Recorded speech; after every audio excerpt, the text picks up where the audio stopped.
Before we dive into this video on Nikah Halala, let's smash a lie you'll hear. This is old tradition, it doesn't happen anymore. Wrong, it's still alive under Sharia law, which over 80% of Muslims in nations like Afghanistan, Iraq, Pakistan, and Malaysia back Sharia as the law of the land, according to Pew Research. Real numbers? In India, even after the 2019 triple talaq ban, over 1,000 cases linked to halala popped up by 2020, with more in 2022 to 2025 from Delhi to Pakistan. This isn't gone, it's hidden. Now think hard. Quranic verse 230 says a woman divorced 3 times must marry and sleep with another man to return to her ex. This comes from Allah and Prophet Muhammad. So why does divine guidance put women through such pain? Let's unpack this ugly truth. The following story is based on Quran, Surah Al-Baqarah, verse 230 and Hadith Sahih Bukhari, Volume 7, Book 72, Hadith number 715.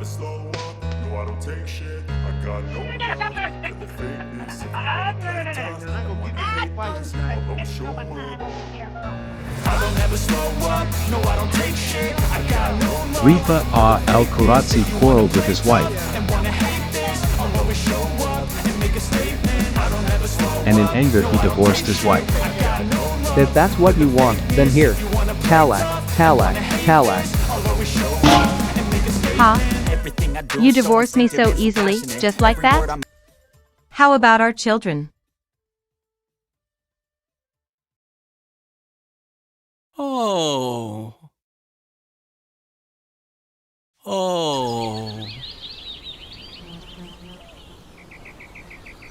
But later on, they wanted to reconcile. I am truly sorry. Ah.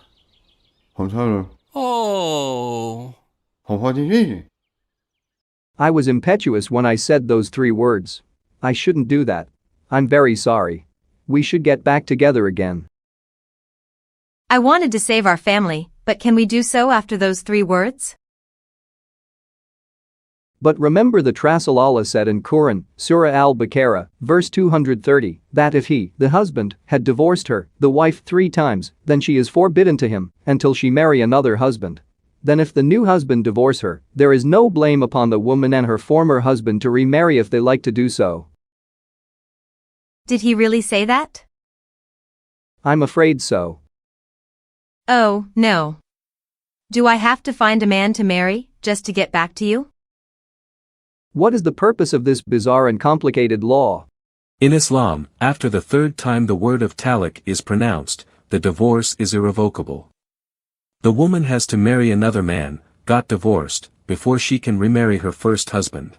Because of that, she decided to marry an old and poor man named Abdul Rahman bin al-Zubair.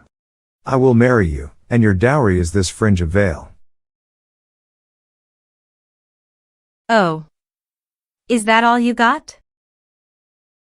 Although she did not appreciate that small gift as a dowry, she continued with her plan to marry Abdul Rahman. After the marriage ceremony was over, Abdul Rahman would like to consummate his marriage. I would like to do it with you. No, not now, please. Can we do it now? Maybe later, okay? Why you keep rejecting me? How long do I have to wait? We are married, aren't we? Is there something wrong with you? Or with me?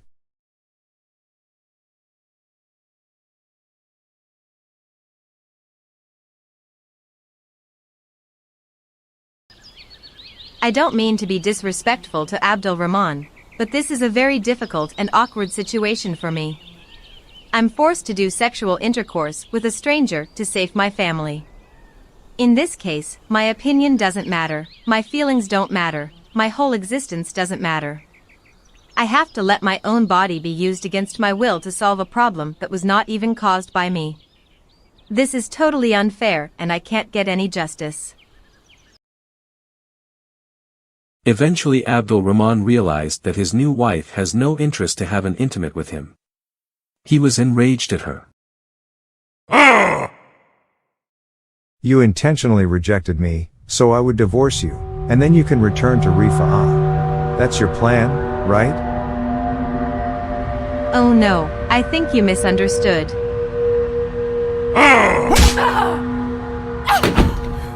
Quran, Surah An-Nisa, verse 34 says, "To those women on whose part ye fear disloyalty and ill conduct, beat them." Stop. Please. You're hurting me. Help. Help. On the next day, the woman went to meet Aisha in her house to demand justice.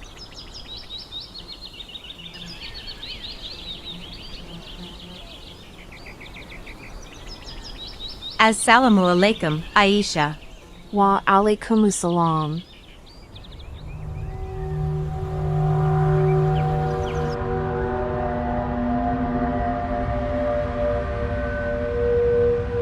Astaghfirullah. What happened with you? Abdul Rahman beat me up really badly. Oh, no. Prophet Muhammad came to Aisha's house. What's going on here? Her husband beat her up. I have not seen any woman suffering as much as the believing women. Look! Her skin is greener than her clothes. Then Abdul Rahman and his two sons from another wife came to meet Prophet Muhammad. O Rasul Allah, she lied to you. By Allah. I have done no wrong to him, but he is impotent and is as useless to me as this. By Allah, O Rasul Allah. She lied. I am very strong and can satisfy her, but she is disobedient and wants to go back to Rifa'ah. If that is your intention, then you must know that it is unlawful for you to remarry Rifa'ah unless Abdur Rahman has had intercourse with you. But, Rasulullah, he just beat the heck out of me. Are these your sons? Yes. I guess, what happened to me, doesn't matter at all for you. You said that he is impotent? But by Allah, these boys resemble him as a crow resembles a crow.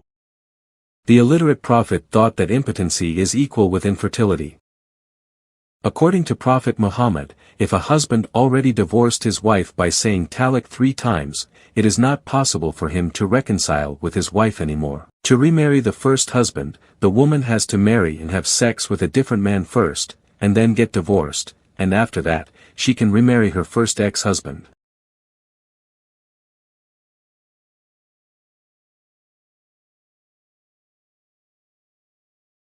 Rasulullah did not say a word about the fact that Abdul Rahman beat me to a pulp.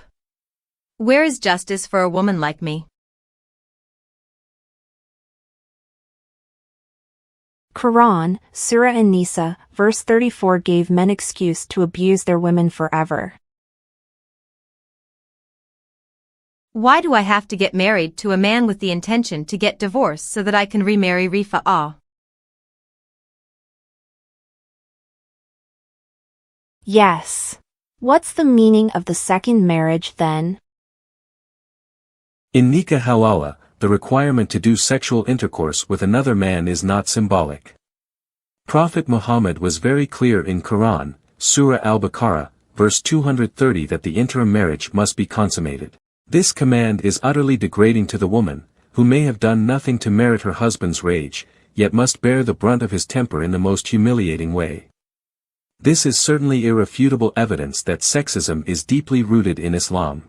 The following interviews are about the effect of Quran, Surah Al-Baqarah, verse 230 in modern times, based on investigations from India's news media. To protect the participants' privacy, their real faces are not revealed. As awful as that may sound, a number of Islamic scholars are offering themselves up for one-night stands with divorced Muslim women trying to save their marriages under Islamic law. To protect the participants' privacy, their real faces are not revealed. The first imam that offer the Nikah service is Muhammad Nadim, an imam at Medina Masjid in Muradabad. Are you still single, Imam Nadim? I'm actually already married. Still, I negotiate my role play as a husband for a night, posing as a relative of a divorced Muslim woman. Will your wife object to it? No. She won't have any objection. Have you spoken with her? No, I haven't spoken with her. I haven't told her. What's the need to tell her? I had officiated several Nikah Halala marriages before. This time, I would like to propose a package deal for the entire service, including sex. The price is not that much, it's only 1 lakh rupees. I guarantee that I will issue divorce after spending a night with the bride. She will be eligible to go back to her first husband, in accordance with Sharia law. I'm just here to help. Is it a one-night stand then? Well, it's halal under the Islamic law. The business of one-night grooms is widespread. Let's meet other imams in New Delhi. The following interviews are based on an article from India Today. This is Zubair Qasim, a qualified Maulana, who is married with 2 wives. He nominated himself up for the prospect of Nikah Halala, in exchange for money. I spend many nights out. It's much easier to manage this with 2 wives. One would think I am with the second. And the second would think I am with the other. It's not at all difficult with 2 wives. I determine my fee based on the mahar or dowry, which the money or gift the groom pledges to his bride during Islamic marriages. Don't worry about anything. I'll make every arrangement. If 30,000 rupees is set as mahar, it will be either 40,000 or 50,000 total for participation in Nikah Halala. No problem in it. The rot runs deep. Next, let's meet Muhammad Mustaqim of Delhi's Darul Uloom Mahmudiyya Madrasa. Educated in Islamic studies, he was keen to do what he had done several times before, sleeping with divorced women to consummate Nikah Halala. There was a woman in the room. I went there and had sex. Before leaving at 2 or 3 o'clock in the morning, I divorced her. I did it a couple of times even without formal marriage. So you have taken part in 3 Nikah Halala. You actually married on one occasion, right? The other 2 Nikah Halala were without marriage. Without marriage. After sleeping with her, I left at 1 o'clock in the morning. My fee for this service included donation for my madrasa. The bride has to pay 20,000 rupees for the madrasa. For myself, I am ready to do it for whatever amount. I have done it several times before. Many Muslims feel embarrassed with this Islamic one-night stand, and they quote the following hadith that condemns Nikah Halala.